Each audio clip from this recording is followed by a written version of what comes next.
இன்றே டவுன்லோட் செய்து உங்கள் ஃபேவரட் ஷோக்களை என்ஜாய் பண்ணுங்க.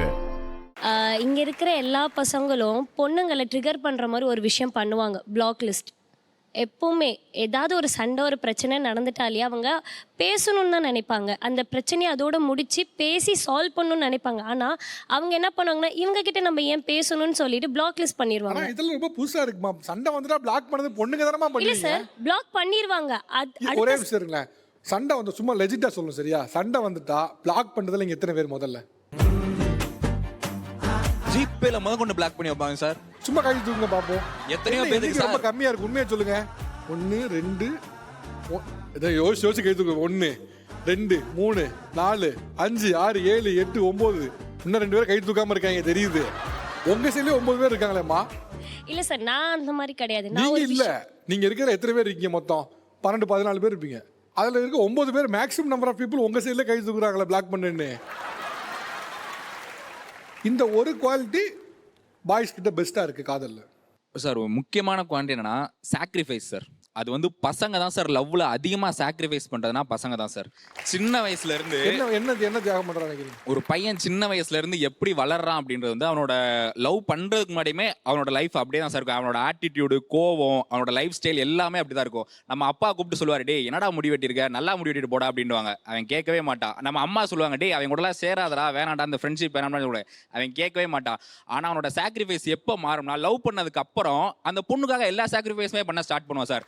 அந்த பொண்ணு சொல்லும், டேய் நீ இப்படி முடி வெட்டுறா, என்னடா முடி வெட்டிக்கனா, அடுத்த நாளே போய் செலூன் கடையில் நிற்பான். 12 மணி கூட வெட்டிட்டு போய் அடுத்த நாள் அவன் ஆளை போய் பார்ப்பான். டேய் இந்த உன் ஃப்ரெண்ட்ஷிப்பை கட் பண்ணுங்கடாண்டா.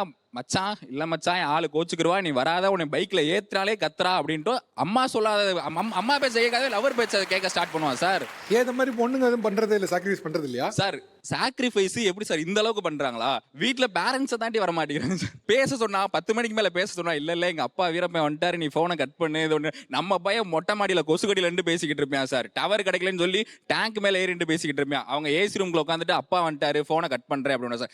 500 கிலோமீட்டர் தாண்டி பார்க்க வருவான் சார் அவன். நானா சென்னையில இருந்து மதுரைக்கு போயிருக்கேன் சார் ஆளை பாக்குறதுக்காக.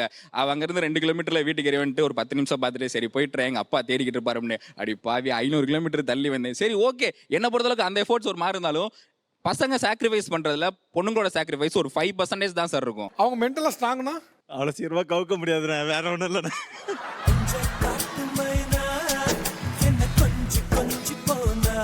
பெண்ணின் வெளிகளுக்கு இவ்வளவு பலமா? பகைத்தேன் என் கனவு தேவதையை. என்னென்னமோ பண்றான் ஐயா.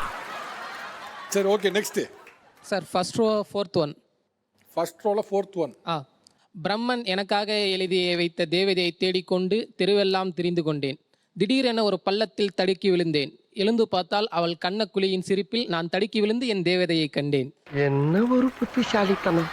ஆனா ஒண்ணு தெரிஞ்சிச்சு, இன்னும் இந்த பிரம்மா, பேனா, ஆலமரம், அரச மரத்தடி, ஆறு இதுல இருந்து வெளியே வரதே கிடையாது. பசங்க பாவம் சார், பசங்களுக்கு அப்டேட் பண்ணணும்னு ஆசை தான், பட் அவங்களால அப்டேட் பண்ணிக்க முடியல. அதே சர்க்கிள்லே சுத்துறாங்க சார். நீங்க அப்டேட் ஆகல, இன்னைக்கெல்லாம் எங்கேயோ இருக்காங்க சார். அது ஜென்சி சார், நம்ம 90ஸ்ல இருந்து வளர்ந்துட்டோம் சார். சரி ஓகே, வேற தலைவா அங்க வெக்கப்பட்டு சொன்னா நீங்க வெக்கப்பட்டிருக்கீங்க. ஏ பெண்ணே, உன் காந்த கண்களை முதல் முறை பார்க்கையில் என் மனதை தொலைத்தேன். மறுமுறை பார்க்கையில் அந்த ஏ பெண்ணே ஓ பெண்ணே விட்டு வரவே மாட்டானுங்க. காதலில் விழுந்தேன். நீயும் நானும் மெய் மறந்து காந்த கண்களால் பேசுகையில் என்ன சொல்ற இந்த உலகையே மறந்தேன். ஒண்ணு வெக்கப்படுற மாதிரி நீ 2 வார்த்தை சொல்லுவேன்னு பார்த்தா நீ தான் வெக்கப்பட்டு இருக்க ஆரம்பிச்சதுல இருந்து. அப்ப நீ குத்துமதி பார்த்தா கேட்டியா? நானா தான் ஓடிட்டதா? இல்ல வந்ததுல எல்லாருமே ரொம்ப அழகா இருந்தாங்க. உண்மையை சொல்ல எல்லாருக்கும் ஒருத்தர் இல்ல யாரும் எனக்கு தெரியும், நீ எல்லாத்துக்கும் விட்டு போடுறது ஒருத்தர். முக்கியமா அவங்களோட ட்ரெஸ்ஸிங்ஸ் எனக்கு ரொம்ப பிடிச்சிருந்துச்சு. அவங்க கண்ணு ரொம்ப அழகா இருக்குது. அவங்களோட காஸ்டியூம்ஸா இருக்கட்டும், அவங்க காதுல அந்த இயரிங்ஸும் ரொம்ப அழகா இருக்குது.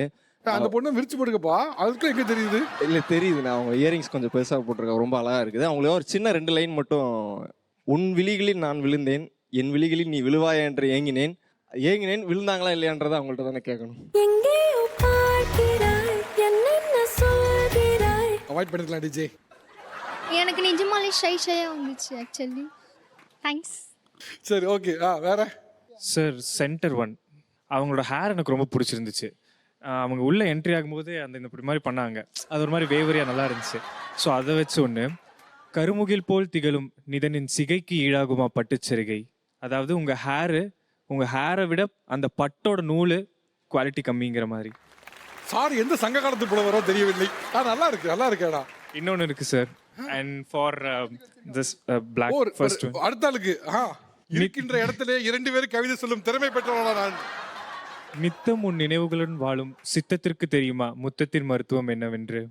என்னது என் ஆள் மனசுல தான் நான் சாரி கேட்டேன். ஏன்னா அந்த ஆர்ட் ஆஃப் லிசனிங் எல்லாமே போயிடுச்சு. அந்த இதுல வந்து அண்ணனும் பேசினார், நானும் பேசினேன், நிறைய விஷயம் நடந்துச்சு.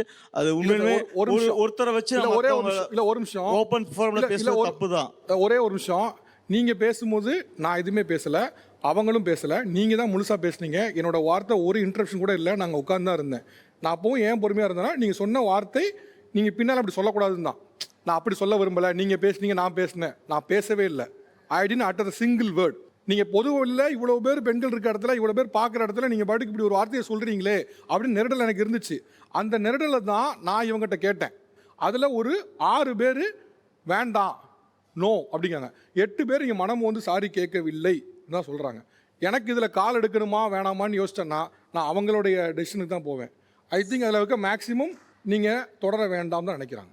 தொடர வேண்டாம்னா நீங்கள் please be open to the ball is in your court நீங்கள் சொல்லுங்கள். நான் இல்லை, தொடர வேணாம்னா அர்த்தம் ஒன்று தான். பால் இஸ் இன் யுவர் கோர்ட்லாம் கௌதம் மேனன் டைலாக்லாம் பேச ஒன்றுமே இல்லை. தொடர வேணாம்னா நீங்கள் யூ ஹேவ் டு எக்ஸிட் தான் அர்த்தம். Okay, thank you. Sorry again. I think அவர் வெளியே போனது சரின்னு நினைக்கிறேன். என்னோட காலாக எடுக்கணும்னு நினச்சிருந்தாலும் நான் இதான் எடுத்திருப்பேன். எனக்கும் தனிப்பட்ட முறையில் இதில் உடன்பாடு இல்லை. இதை வந்து இப்போ இருக்க ஜென்ரேஷனோட மென்னோட ரெப்ரஸன்டேஷனாக வைக்கிறதுல விருப்பம் இல்லை. கிடையாது, கண்டிப்பாக ரெப்ரஸன்ட் கிடையாது. அவர் இந்த ஷோலேருந்து எக்ஸிட் ஆகணும் நானும் நினச்சதுக்கான ஒரு ரீசன் என்ன அப்படின்னா, இந்த இடத்துல உட்காந்துருக்குந்தா என்ன வேணால் பேசலாம், எப்படி வேணால் பேசலாங்கிற மெசேஜ் போகக்கூடாதுன்னு ஒன்று. இன்னொன்று, அப்படி உட்கார வைத்தோம் அப்படின்னா அது உங்களோட ரெப்ரஸன்டேஷனாகவும் ஆகிடும். அது ஆல்தோ சாரி கேட்டாலும் இந்த தலைமுறையோட ரெப்ரஸன்டேஷனாக மாறிடும். அந்த 2 மெசேஜும் தப்பாக போகக்கூடாதுங்கிற காரணம் அவர் வந்து வெளியேற்றப்பட்டார். அதுதான் மெயின் ரீசனும் கூட. கண்டிப்பாக அதில் எங்களுக்கு உடன்பாடு இருக்குது. மோஸ்ட் ஆஃப் தம் எல்லாருக்கும் உடன்பாடு இருக்குன்னு நினைக்கிறேன். ஆக்சுவலாக என்னென்னா, இந்த ஷோவில் இதுக்கு முன்னாலேயும் ஒருவர் வந்து இதே போல் பேசி அவர் வந்து வெளியேற்றப்பட்டார். அதுவும் சிமிலர் ரீசன் தான். ஆனால் அவர் தொடர்ந்து அப்பாலஜி கேட்க மறுத்தார்.